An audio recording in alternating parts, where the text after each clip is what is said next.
Mother Teresa खुद को खिदमत खल्क के लिए वक्फ कर देने वाली मसीही राहिबा थी। बल्कान में पैदा होने वाली राहिबा ने अपनी पूरी जिंदगी गरीबों और बेकसों की खिदमत के लिए वक्फ कर दी थी और वो कोलकाता में 60 बरस तक गरीबों व नादार बीमारों की खिदमत करती रही। तो दोस्तों, इस वीडियो में मैं आपको आज मदर टेरेसा की जिंदगी के बारे में और उनकी खिदमत खल्क के बारे में कुछ ऐसे सच बताने जा रहा हूँ जो आपने आज तक नहीं सुने होंगे। अपना पूरा जीवन भारत के गरीब लोगों को सौंपने वाली मदर टेरेसा का जन्म मैसेडोनिया देश के एक एल्बानियाई परिवार में हुआ था। उनके परिवार की कंडीशन इकोनॉमिकली बहुत अच्छी थी। उन्हें जन्म के एक दिन बाद ही बैप्टाइज किया गया था। ये ईसाइयों में एक रिलीजियस प्रैक्टिस होती है, इसलिए वो अपना जन्मदिन 27 अगस्त को मानती थी। मदर टेरेसा का असली नाम एग्नेस था। उन्होंने अपना नाम त्याग कर टेरेसा नाम चुना। वो अपने नाम से सन थेरेस ऑस्ट्रेलिया और टेरेसा ऑफ अविला को सम्मान देना चाहती थी, इसलिए उन्होंने टेरेसा नाम चुन लिया। मदर टेरेसा ने 18 साल की उम्र में घर छोड़ दिया था और सिर्फ घर ही नहीं, देश भी छोड़ दिया था। वो सिस्टर ऑफ लोरेटो से जुड़ गई थी और इसके लिए वो आयरलैंड गई थी। इसके बाद वो जब तक जिंदा रही अपने घर वालों से नहीं मिली।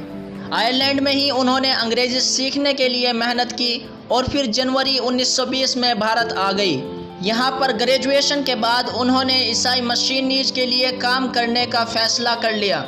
1928 ईस्वी में मदर टेरेसा को मज़ीद दीनी तालीम हासिल करने के लिए आयरलैंड के शहर डबलिन भेज दिया गया और 1929 ईस्वी में उन्हें इंसानी फ़राइज़ सर अंजाम देने के गर्ज से बंगाल में वाक़ लोरेटो कॉन्वेंट नामी खानका में भेज दिया गया। उन्होंने 1931 को नन की कड़ी ट्रेनिंग लेकर कोलकाता के स्कूलों में काम करना शुरू किया। मदर टेरेसा ने सेंट मैरीज में सबसे पहले इतिहास पढ़ाना शुरू कर दिया और वहाँ वो 15 सालों तक रही। उन्हें गरीबों की हालत देखकर बहुत दुख होता था।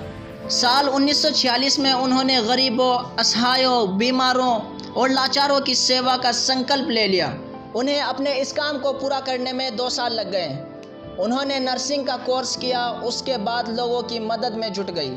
मदर टेरेसा ने जब सेवा के मैदान में कदम रखा तो उन्होंने सबसे पहले अपनी ड्रेस बदलकर साड़ी कर ली ताकि वो लोगों के बीच आसानी से रह पाएं। उन्हें पहले आसान जीवन जीने की आदत थी, लेकिन झोपड़ी में रहना पड़ा और भीख मांगकर उन्होंने लोगों का पेट भरा। उन्हें कई बार कॉन्वेंट वापस जाने का मन भी किया क्योंकि स्लम की ज़िंदगी काफ़ी मुश्किल थी, पर वो टिकी रही और कोढ़, प्लग और दूसरी बीमारियों के मरीजों की मदद की। 1948 के दौर में भारत वैसे ही अच्छी हालत में नहीं था, ऊपर से गरीबों को ऐसे हालात में कोई ठीक से रखता भी नहीं था। मदर टेरेसा ने 1947 में ही भारत की नागरिकता ले ली थी। वह फर्राटे से बंगाली बोलती थी। मदर टेरेसा के बारे में अक्सर कहा जाता है कि उन्होंने कई बार चमत्कार किए हैं।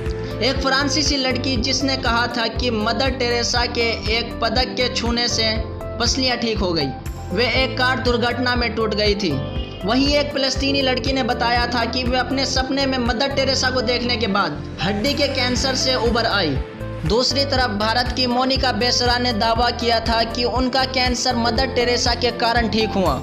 उन्होंने एक इंटरव्यू में बताया था कि एक बार जब वे मशीनीज ऑफ चैरिटी से घर गई तो उन्हें बुखार, सिर दर्द, उल्टी और पेट में सूजन हो गई। जांच कराने पर रिपोर्ट में मोनिका को कैंसर के ट्यूमर से पीड़ित बताया गया। 5 सितंबर को मोनिका जब मशीनीज ऑफ चैरिटी चैपल में प्रार्थना कर रही थी तब उन्होंने मदर टेरेसा की एक तस्वीर से निकलने वाली रोशनी को देखा। बाद में एक पदक जो मदर टेरेसा के शरीर को छू गया था मोनिका के पेट पर रखा गया। अगले दिन जब मोनिका उठी तो पाया कि उसका ट्यूमर गायब हो गया था। मोनिका का इलाज करने वाले एक डॉक्टर का कहना था कि वो किसी भी तरह नहीं बता सकते कि आखिर मोनिका के मैदे की रसोली किस तरह सही हो सकी।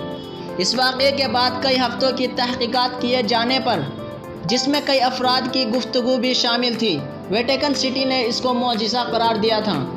यहाँ तक कि बाद में उस डॉक्टर ने जिसने मोनिका का इलाज किया था उसने दावा किया कि ये कोई मौजिज़ा नहीं था, बल्कि मोनिका इलाज से ही सेहतियाब हो सकी थी।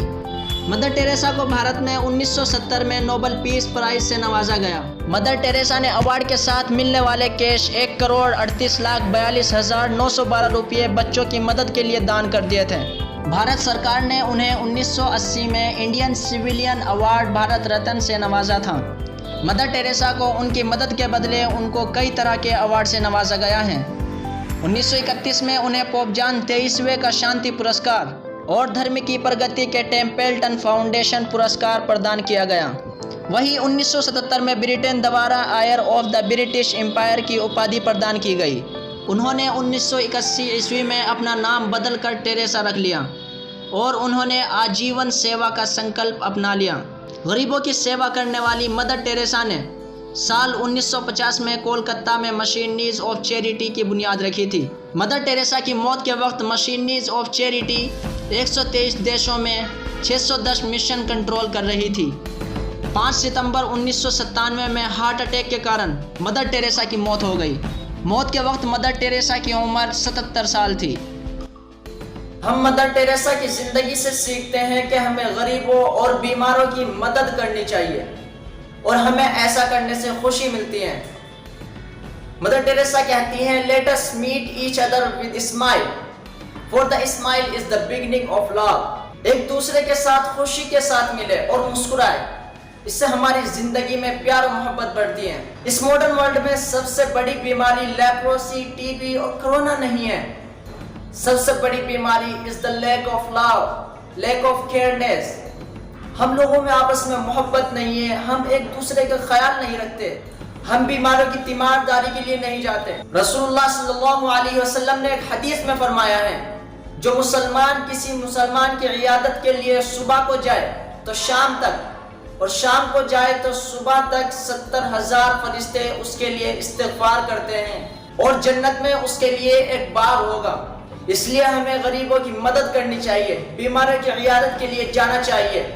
आज हम अपने आप से वादा करते हैं कि हम बीमारों की इयादत के लिए जाएंगे, गरीबों की मदद करेंगे। तो दोस्तों, अगर आपको वीडियो पसंद आई है तो वीडियो को लाइक करें, शेयर करें और मेरा चैनल को सब्सक्राइब करना ना भूलें।